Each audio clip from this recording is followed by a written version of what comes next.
Welcome to யாவரும் கேளீர். நான் உங்கள் பத்ரி பேசுகிறேன்.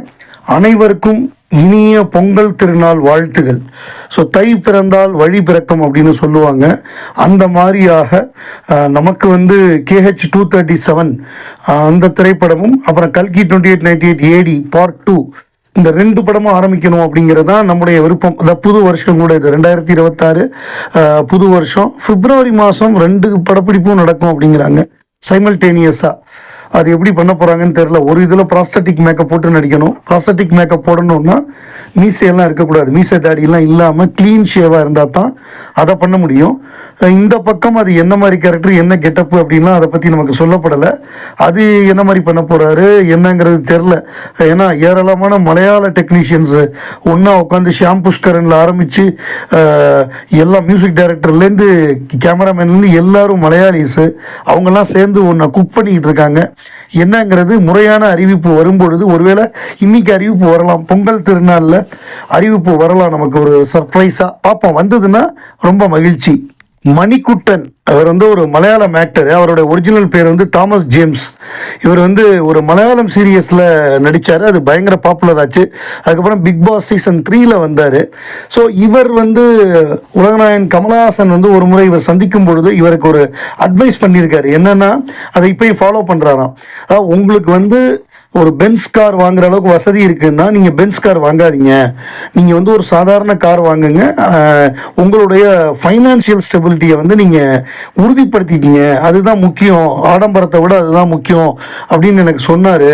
நான் அதை தான் இப்போயும் ஃபாலோ பண்ணுறேன். நான் வந்து எது கம்மியாக இருக்கோ அதை நான் யூஸ் பண்ணுறேன். பட் ஃபைனான்ஷியல் ஸ்டெபிலிட்டியை நான் வந்து பார்த்துக்கிறேன். அது வந்து கமல் சார் சொன்ன அட்வைஸ் எனக்கு ரொம்ப முக்கியமாகப்பட்டது. அதாவது நடிப்பு சம்மந்தமாக, டைரக்ஷன் சம்மந்தமாக அட்வைஸ் கொடுக்கறது ஒரு விதம், லைஃப் சம்மந்தமான அட்வைஸ். ஏன்னா அவர் வந்து ஏராளமான விஷயங்களை பார்த்து வந்திருக்காரு. சின்ன வயசுலேருந்து அப்ஸ் அண்ட் டவுன்ஸ் நிறையா பார்த்துருக்காரு. அவருக்கு மிக வசதியாக இருந்திருக்காரு. கம்மியான பணத்தோட மாதம் 15ஆம் தேதி பணம் காலியாகிற அளவுக்கும் அவர் அந்த வீட்டில் இருந்திருக்காரு. அவருக்கு மாதம் பணம் கொடுத்துருவாங்க.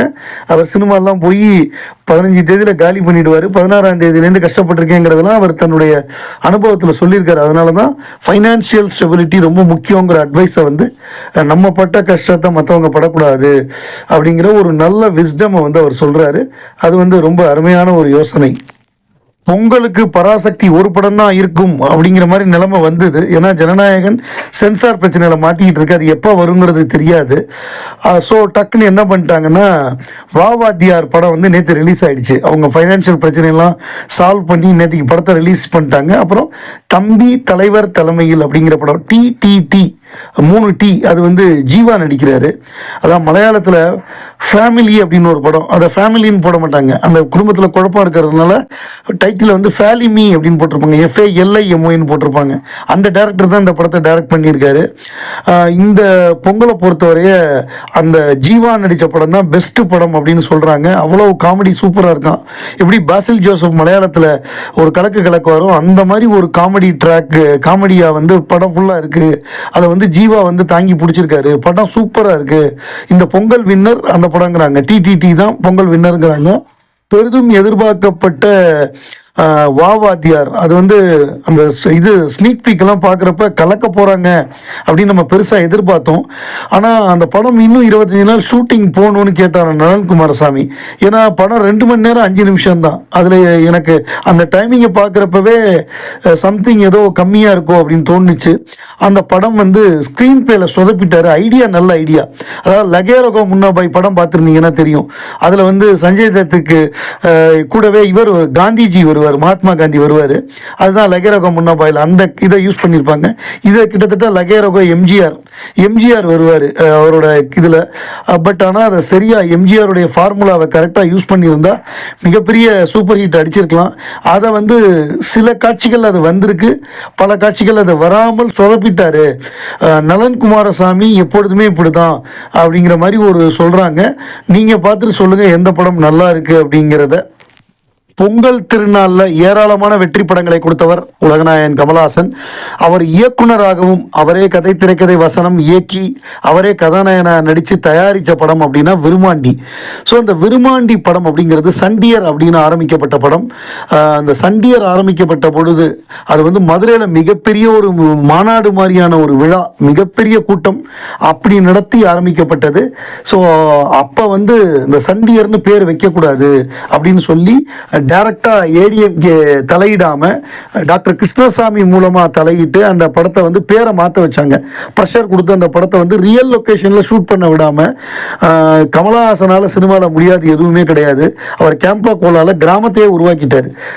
ஒரு ஒரு ரியல் பொங்கல் படம்னா அது விருமாண்டி தான்.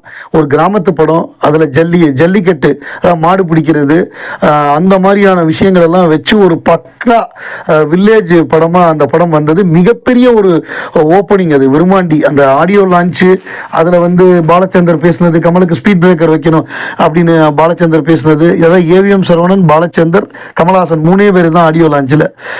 பாலச்சந்தர் ஏவிஎம் சரவணன் பாலச்சந்தர் வெளியிட ஏவிஎம் சரவணன் பெற்றுக்கொண்டார். இதுதான் அந்த இளையராஜா கூட வரல அந்த ஆடியோ லான்ச்சுக்கு. அப்படி தான் அது ரிலீஸ் ஆச்சு. அந்த படம் ஓப்பனிங், மிகப்பெரிய ஓப்பனிங் பொங்கலில். அந்த படத்தோட சின்ன சின்ன படங்கள்லாம் வந்தது. புதுக்கோட்டையில் சரவணன் ஒரு தனுஷ் படம், அந்த மாதிரி சின்ன படம். இது மிகப்பெரிய ஓப்பனிங், கிராண்ட் ஓப்பனிங்கு. இதில் வந்து கமலஹாசனுடைய தோற்றம், அவருடைய பாத்திரம், அவருடைய நடிப்பு, அந்த மதுரை ஸ்லாங் அவர் பேசினது, ப்ளஸ் வந்து அந்த படத்துடைய நோக்கம், அதாவது தூக்கு தண்டனை இருக்கக்கூடாது, கேபிட்டல் பனிஷ்மெண்ட்டுக்கு எதிராக எடுக்கப்பட்ட ஒரு படம். அதை எப்படி மிக்ஸ் பண்ணியிருப்பார் பாருங்க. தேனி சின்ன கோளாறுப்பட்டி ஒரு கிராமத்தில் ஆரம்பித்து அதை வந்து கொண்டு வந்து மெட்ராஸில் வந்து, அதாவது மெட்ராஸ் ஜெயில் கலவரத்தை பார்க்குறாரு. ஜெயில் கலவரத்தை பார்த்துட்டு அவருக்கு ஒரு ஐடியா வருது. ஜெயில் கலவரம் இப்போ ரொம்ப பாப்புலராக பேசப்பட்டது. அதுக்கப்புறம் ஒரு ஐடியா வருது, என்னென்னா தூக்கு தண்டனைக்கு எதிராக படம் எடுக்கணும், அப்போ கிராமத்து படமாகவும் எடுக்கணும். ஸோ கிராமம் தேனி சின்ன கோளாறுப்பட்டியில் ஒரு சீவலபேரி பாண்டி படம் இவர் நடிக்க முடியலங்கிறது வருத்தம்.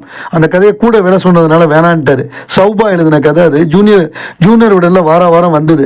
சீவலபேரி பாண்டி எடுக்க முடியலைங்கிறதுக்காக அவர் எடுத்தது தான் விருமாண்டி. அதாவது விருமாண்டிங்கிறவன் வந்து கொத்தாலச்சேவன் கொடுக்குற கீக்கு ஆடக்கூடியவனாக இருப்பான், நல்லவனாக இருப்பான், செய்யாத பாவத்துக்கு வந்து மாட்டிக்குவான். ஸோ அதை வச்சு கதை பண்ணி அதை கிளைமேக்ஸில் வந்து இந்த ஜெயில் இதை பண்ணி படம் எடுத்து மிகப்பெரிய வெற்றி அவரோட டைரக்ஷனில். இந்த படத்தை தான் எல்லாருமே சொல்லுவாங்க, நான் லீனியர் படத்துக்கு வந்து ஒரு குருநாதர் கமலஹாசன் தான் அப்படின்னு நிறைய இயக்குனர்கள் சொல்லுவாங்க.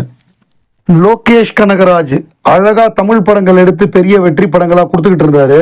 அவர் எப்போ லியோ எடுத்தாரோ அதுலேருந்து அவருடைய சரிவு ஆரம்பித்தது. லியோக்கு அப்புறம் கூலி, இந்த 2 படங்கள்னால இப்போ தமிழ் படங்களே இயக்க முடியாமல் தெலுங்கு இண்டஸ்ட்ரிக்கு போய் அங்கே வந்து ஒரு தெலுங்கு படம், அதாவது அல்லு அர்ஜுன் ஹீரோவாக நடிக்கக்கூடிய, இன்னைக்கு இந்தியாவிலேயே நம்பர் 1 ஹீரோன்னு சொல்லக்கூடிய புஷ்பா நடித்த அல்லு அர்ஜுனுடைய படத்தை வந்து இவர் இயக்க போகிறாரு. ஸோ அது வந்து ஒரு நல்ல விஷயம்தான். ஆனால் அவர் ஒழுங்காக கரெக்டாக பிளான் படி அவர் வந்து கைதி 2, அதுக்கப்புறம் ரோலக்ஸ், விக்ரம் 2 வரிசையாக எடுத்திருந்தாருன்னா எல்லா படமே வெற்றி படமாக அமைஞ்சிருக்கும். இது வந்து மிக முக்கியமாக அந்த விஜய் குரூப் அவங்க வந்து விக்ரமுடைய வெற்றியை அவங்க அறுவடை பண்ணணும். ஏன்னா விக்ரம் எடுத்த டைரக்டர் இண்டஸ்ட்ரி ஹிட்டு, அதுக்கு அடுத்த படத்தை நம்ம எடுத்தால் அது வரை 300 கோடி மட்டுமே வசூலான விஜய் வந்து ஈஸியாக 600-700 கோடி கணக்கு காமிச்சார் லியோவில். அது ஒன்றுச்சோ ஓடலையோ ஒரு அதை நம்புற மாதிரி இருந்தது விக்ரம் எடுத்த டைரக்டருங்கிறதுனால. ஸோ அதனால தான் இவர் பலியாயிட்டார். விஜய்னால தான் லோகேஷ் கனகராஜ் காலியானார் அப்படிங்கிறது தான் என்னுடைய தனிப்பட்ட கருத்து.